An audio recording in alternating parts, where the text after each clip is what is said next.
BRS అధినేత కేసీఆర్ త్వరలో arrest కాబోతున్నాడంటూ Congress party తీవ్రంగా లీకులు ఇస్తూ ఉంది. దీని గురించి మనతో మాట్లాడడానికి బీఆర్ఎస్ నేత మంజులారాణి ఉన్నారు. చెప్పండి, కేసీఆర్కు నోటీసులు ఇవ్వబోతున్నామన్నట్టు కాంగ్రెస్ పార్టీలో ఒక చర్చ నడుస్తూ ఉంది. దాన్ని మీరు ఎట్లా చూస్తారు?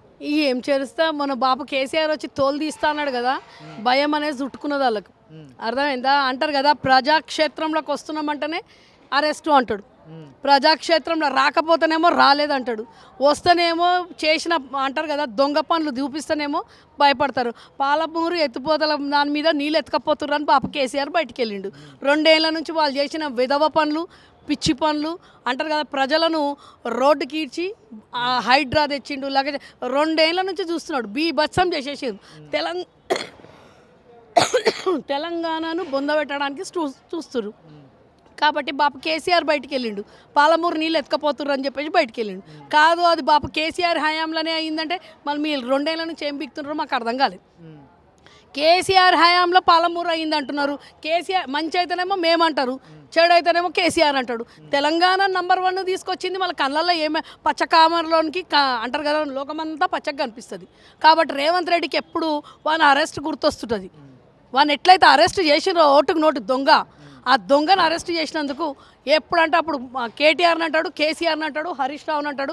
ఏమనంటే ఇక వేరే మాటలు ఇవానికి ఏం మాటలు రావు, లేకుంటే బండ బూతులు తిడతాడు. అంటే మొన్నటి వరకు కూడా కేసీఆర్ ఫామ్ హౌస్కే పరిమితం అవుతాడు, ఇక ప్రజల్లోకి రాడు, బీఆర్ఎస్ పార్టీ పతనం అయిపోతుంది అంటూ కూడా వాళ్ళు వ్యాఖ్యలు చేసారు. కేసీఆర్ బయటకు వచ్చిండు, కార్యకర్తలను నాయకులను ఉద్దేశించి కూడా మాట్లాడిండు. కార్యకర్తలు కానీ నాయకులు కానీ ఎట్లా ఫీల్ అవుతూ ఉన్నారు? ఖచ్చితంగా మళ్ళీ మా బాప కేసీఆర్ సీఎం అయినంత ఫీల్ అవుతున్నాం మేము. ఎందుకంటే 2 ఏళ్ల నుంచి వాళ్ళని భరించినాం. వాళ్ళు అంటారు కదా, కేసీఆర్ది పొద్దున్న లేస్తే తాగని రోజు ఉండదు రేవంత్ రెడ్డి. పొద్దున్న లేస్తే కేసీఆర్ చెప్పం, పొద్దున్న కేసీఆర్ కోసమే అయ్యిండు. ప్రజలను మొత్తం గాలికి వదిలిపెట్టిండు. ప్రజలది కష్టం లేదు, సుఖం లేదు, ఇష్టం ఉన్నట్టు ప్రజలను కష్టమే పెడుతున్నాడు వాడు. ఏం సుఖపెట్టేది ఏం లేదు. బాపు కేసీఆర్ ఉన్నప్పుడు సురక్షితంగా ఉండి మేము, ఒక కన్న తండ్రి మమ్మల్ని ఎట్లయితే చూసుకుంటున్నానో అట్లా తెలంగాణను మా ప్రజలను చూసుకున్నాడు ఆయన. ప్రగతి ప్రదంలో పోకుంటా మళ్ళీ అంటే ప్రజలను కూడా అట్లనే చూసుకున్నాడు. కానీ ఈరోజు రేవంత్ రెడ్డి తెలంగాణను మొత్తం బొందబెట్టి ప్రజలను మొత్తం గాలికి వదిలిపెట్టేసిండు. గాలికి వదిలిపెట్టేసి ఈరోజు ఏమన్నా అంటే కేసీఆర్ ఏమన్నా మాట్లాడిండంటే ప్రజాక్షేత్రంలో ఏమన్నా వచ్చి బయటకు వచ్చి వీడు మాట్లాడిన పిచ్చి మాటలకి ఏదైనా మాట కౌంటర్ ఇచ్చిండనుకో, కేసీఆర్ని అరెస్ట్ చేస్తా అంటాడు. వానికి అది తప్ప వేరేది రాదు. పార్టీ మారిన 10 మంది ఎమ్మెల్యేలు మేము బీఆర్ఎస్ పార్టీలోనే కొనసాగుతున్నామని చెప్తా ఉన్నారు. మన కేసీఆర్ భవన్కి వచ్చారు, ఆ టైంలో 10 మంది ఎమ్మెల్యేలు ఒక్కరైనా కనబడ్డారా మీకు? వాళ్ళకి సిగ్గుశరం ఏమైనా ఉంటే వస్తారు మా దగ్గరికి. వాళ్ళు ఉన్నామని అంటున్నారు కానీ వాళ్ళు 3 ఏళ్ళ దాకా మళ్ళీ పతాలు ఉండరు. నాకు తెలిసైతే వాళ్ళు ఇంట్లోనే ఉన్నా అంటారు. నా ఘర్కా నాకు ఘాట్కా అయిపోయిన వాళ్ళు. ఘర్కా నాకు ఘాట్కా అంటే గాడిది, ఘర్కా నాకు ఘాట్కా వాళ్ళు. ఆ 10 మంది ముఖం లేకుండా అయిపోయింది. సిగ్గు శరం ఉంటే మా దాంట్లో ఉన్నామని చెప్పేసి మా దాంట్లో ఏం పని చేస్తున్నారు? మళ్ళీ ప్రజాక్షేత్రంలో మన ఒక బ్యానర్ పెడితే బ్యానర్ తీసేసిండ్రు. కడియం ఆయన శ్రీహరిది బ్యానర్ పెడితే బ్యానర్ తీసేసిండ్రు. అంటే ఇక మనకి ఎంత ఇజ్జత్ ఉందో ఆడనే అర్థం చేసుకో. కడియం శ్రీహరిది మళ్ళీ అంటే రాజయ్య సార్ది తీసి ఆడ మళ్ళా సుస్వాగతం వెల్కమ్ అని పెట్టిండ్రు. కాంగ్రెస్ వాళ్ళు బ్యానర్ తీసి పారేసిండ్రు. అంటే కడియం శ్రీహరికి కాంగ్రెస్లో కూడా ఎంత ఇజ్జత్ ఉన్నదో చూడుండ్రు. ఇక అంటే కాంగ్రెస్లో పోయిండ్రు ఏదో పీకనికే, ఆ పీకినాక మేమే మా దాంట్లోనే ఉంటున్నామని చెప్తున్నారు. మా దాంట్లో ఉన్నారా, అందులో ఉన్నారా, ఇంట్లో ఉన్నారా ఎవరికి తెలుస్తలేదు.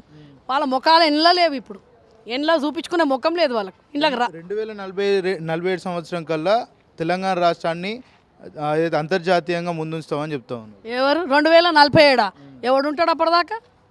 ఉంటాడా ఇప్పటోడు? నువ్వు ఉంటావా, నేను ఉంటాను? ఎవరికి నమ్మకం ఎవరుతుంది తమ్మి? ఇప్పుడు ఫ్యూచర్లో ప్రజెంట్లో ఏమున్నది? తెలంగాణ మొత్తము హైదరాబాద్ మొత్తం లగేజ్ అంటారు కదా, హైడ్రా తీసుకొచ్చి మొత్తం ఎక్కడిదక్కడ కూల కొడుతున్నాడు వేస్ట్ గాడు. 47 దాకా వీడు బతుకుంటాడు పొట్టోడు. పిచ్చి బాగా ముదిరిపోయింది. పిచ్చి గోళీలు వేసుకో రేవంత్ రెడ్డి. అంటారు కదా, పొద్దున్న లేస్తే నేనే నేనే నేనే అనుకుంటున్నాడు. కేసీఆర్ గారు, కేసీఆరే ముఖ్యమంత్రి అంటున్నారు ఈరోజు ప్రజలు. తెలంగాణలో నువ్వు ఉన్నా కానీ డమ్మివి, నువ్వు డమ్మి సీఎంవి. ఏం సీఎం హోదాకు తగ్గట్టు పనులు ఏం చేస్తలేవు. ప్రజలు మెచ్చే పనులు చేయాలి తమ్మి. నువ్వు కేసీఆర్ కోసమే సీఎం అయినవా? ఈరోజు కేసీఆర్ సీఎం, కేసీఆర్ వస్తేనే అసెంబ్లీకి వస్తే నేను ఇస్తా అంటున్నాడు. అంటే వానంత వేస్ట్ గాడు ఎవడన్నా ఉన్నాడా ఇంకా? అంటే కేసీఆర్ కోసం 4 కోట్ల ప్రజలను కష్టపెట్టుకుంటా కేసీఆర్ ఒక్కని కోసం అయినవా? రేపొద్దున కేసీఆర్ వస్తేనే చేసుకుంటా అంటే కేసీఆర్ పెళ్లి చేసుకుంటా సంసారం చేస్తాడా? కేసీఆర్తో సంసారం చేసేది ఉందా? సిగ్గుందారా నీకేమన్నా? 4 కోట్ల ప్రజలకు హామీలు ఇచ్చినావు, 420 హామీలు ఇచ్చినావు, 6 గ్యారంటీలు.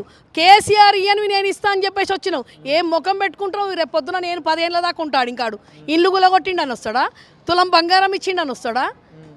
రైతుల పంటలు కొన్నాడని వస్తాడా? యూరియా బస్తాలు 10 వీళ్ళ ఇళ్ళల్లో ఇప్పించిండా 4 కోట్ల ప్రజలు రైతుల ఇళ్ళల్లో?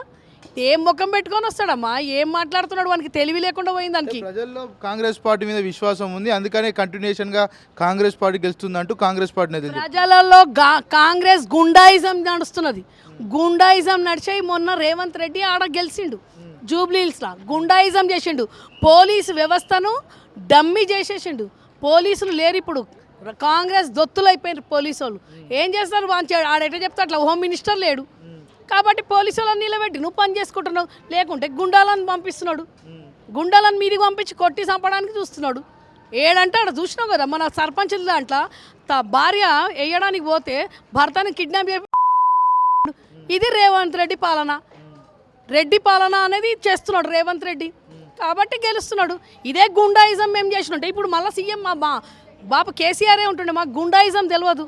వీడేమో గుండాయిజము అంటారు కదా, రైఫిల్ మాస్టరు కాబట్టి చేస్తున్నాడు. సమర్థవంతంగా పాలన కొనసాగిస్తున్నాను రేవంత్ రెడ్డి చెప్తా ఉన్నారు. 2 ఏళ్ల కాలం పాటు ప్రజలు మమ్మల్ని స్వాగతిస్తూ ఉన్నారు, రాబోయే 10 ఏళ్ల కాలం పాటు కూడా నేనే ముఖ్యమంత్రి కొనసాగుతున్నా అంటూ రేవంత్ రెడ్డి చెప్తారు. ప్రజలు ఆడ హైడ్రా దగ్గర కేసీఆర్ ఎక్కడున్నావు రా బాపు అని పిలుస్తున్నారు.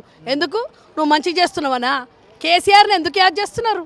వినాయకులు తీస్తుంటే కేసీఆర్ని ఎందుకు యాద్ చేస్తారు? అమ్మవారిని తీస్తుంటే కేసీఆర్ని ఎందుకు యాద్ చేస్తారు? మళ్ళీ రావాలి కేసీఆర్ అని ఎందుకు అంటున్నారు?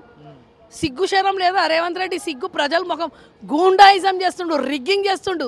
ఇదే వీడు మా రాహుల్ గాంధీ ఏమో ఓట్ చోర్ అని పెడతాడు, వీడేమో ఇక్కడ ఓట్ చోర్ చేసి వీడు గెలుస్తున్నాడు. ఇక్కడ ఓట్ చోర్ చేసిండు మన ఎంఐఎంని కలుపుకొని. సిగ్గుందా నీకేమన్నా? ఎంత అంటే మొత్తం తెలంగాణ నుంచి గుండాలను పిలిపించి చేపించిండు. 25,000 ఓట్లు దొంగ ఓట్ చోరీ చేసి గెలిచిండు. సిగ్గు లేకుండా మాట్లాడుతున్నాడు మళ్ళా వాడు. సిగ్గు తప్పిపోయిండు వాడు. సిగ్గు తప్పిండు కాబట్టి ఈరోజు మళ్ళీ ముఖ్యమంత్రి అయిండు. నెక్స్ట్ ఈరోజు సర్పంచ్లల్లో ఎంతమంది మేము వచ్చినాం? 4,000 మంది పై చిలుకు మేము గెలిచినాం. అందుకు రేవంత్ రెడ్డి వణుకు కాదు, చలికాలం ఇది. రాత్రంతా నిద్రలేదు ఇక రేవంత్ రెడ్డికి. ప్రజాక్షేత్రంలో ఉంటాడు. ఈ 3 సంవత్సరాలు గల్లా పట్టుకొని వాడు ఇస్తా అన్న హామీలు ఇవ్వాలి బిడ్డ. ఏడంటాడ ధర్నాలు, ఏడంటాడ ఏం చేయాలనో సభలు పెట్టుకోవద్దంట. అసెంబ్లీకి రావాలంట. నేను ఒకటి చెప్తుందాడ, కాల్వనా ఆ కాల్వ చెప్తుంది. అసెంబ్లీకి వస్తే ఏం బీక్తారు? అసెంబ్లీకి వస్తేనే ఇస్తారా? కేసీఆర్ వస్తేనే ఇస్తారా? ప్రజాక్షేత్రంలో ప్రజలకు ఇయ్యరా మీరు? కేసీఆర్ మీద పగతో 4 కోట్ల ప్రజలను బొంద పెడతారా? అదే ప్రజలు అంటారు కదా, వాత పెడతారు మీకు. చూడండి ఇప్పుడు నెక్స్ట్ ఏవైతే ఎలక్షన్లు ఉన్నాయో అందులో చూడండి. ఎంపీటీసీ జెడ్పీటీసీలో కూడా భారీ మెజార్టీతో కాంగ్రెస్ పార్టీ గెలవబోతుందని చెప్తారు. ఆడ పెట్టాలి కదా ఎంపీటీసీ జెడ్పీసీ పెట్టినప్పుడు చూసుకుందాం. మా బాపు రాకుంటేనే 4,000 మందిని గెలుస్తుంటే రేపు పొద్దున బాపు వస్తే వీడు ఎక్కడ ఉంటాడు? కొట్టుకపోతాడు ఇక వీడు. అంటే పార్టీ దిగజారిపోతుందన్న క్రమంలో కేసీఆర్ బయటకు వచ్చినట్టు కొంతమంది కాంగ్రెస్ పార్టీ నేతలు ఆరోపణలు చేస్తూ ఉన్నారు. చెప్పుతోని కొడతా అని చెప్పు. పార్టీ దిగజారిపోయింది. మీ పార్టీ దిగజారిపోయిన పనులు మీరు చేస్తున్నారు, మేం కాదు. దిగజారిపోయిన పనులు మీరు చేస్తున్నారు.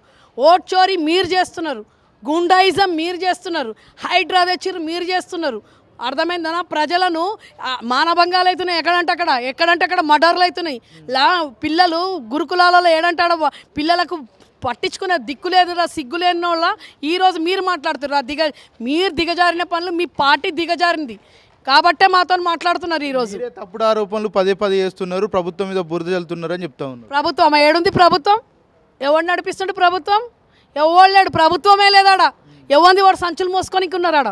సంచులు మోసుకుంటా ఢిల్లీకి పోతున్నాడు. ఈ పొట్టోడు ఎక్కడంటే అక్కడ ఏడ గజం భూమి ఉంటే ఆడ కబ్జాలు చేసుకుంటా కూర్చుంటాడు. చూడు ఇప్పుడు ఇక్కడ ముంగడ ఒక పార్క్ కనిపిస్తుంది, దాన్ని ఎప్పుడు కబ్జా చేస్తాడో ఏమో వాడు.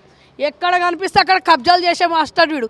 అంటారు కదా ఒక బ్రోకరు ముఖ్యమంత్రి అయింది ఈరోజు. ఆ బ్రోకరు ఓటుకు నోటు దొంగ. ఎన్ని తిట్టినా సిగ్గులేదు వానికి. ఆ సిగ్గులేని నెంబడు వాడిని 4 తిరుగుతారు. ఒక ముఖ్యమంత్రి సాయుడు ఫుట్బాల్ కోసము ఉన్న ప్లేయర్లను ఆడిపిస్తాడు తెలంగాణలో. లేకపోతే వాడు చెడ్డేసి ఆడుకుంటాడు తమ్మి. మొత్తం ప్రపంచం మొత్తంలో చూసిండు వచ్చాడు ముఖ్యమంత్రి చెడ్డేసుకొని మన్మంతో ఆడిడు. వీడికి దిగజారింది వీడు చేసిన పనులు, మేం కాదు. అంటే నేను ఫుట్బాల్ ఆడితే తప్పేంటంటూ రేవంత్ రెడ్డి చెప్తా ఉన్నా. నీ ఇంట్లో ఆడుకో, నీ మన్మడు నువ్వు కలుకొని మెస్సీని నీ ఇంట్లో పిలిపించుకొని ఆడుకునేది ఉంటి. తెలంగాణ నీ అయ్య సొమ్ము అమ్మ నీ అబ్బ సొమ్ము కాదు, తెలంగాణ ప్రజలది 10 కోట్లు. అదే రోజు పిల్లలు దవాఖానలో పడున్నారు. ఏమిచ్చినావురా, నీకు సిగ్గున్నదా? ఇంతనన్నా మాట్లాడుతున్నావు. 10 కోట్ల నుంచి 15 కోట్ల వరకు ఖర్చు పెట్టినావు. అది కూడా ఎవరిది? వాళ్ళ బొగ్గుగని వాళ్ళదంట. వాళ్ళది ఖర్చు పెట్టి వాళ్ళ మీద ఆడి నీ ఇంట్లో ఆడుకునేది ఉంటుంది, నీ ఇంటికి పిలిచేది ఉంటుంది మెస్సీని.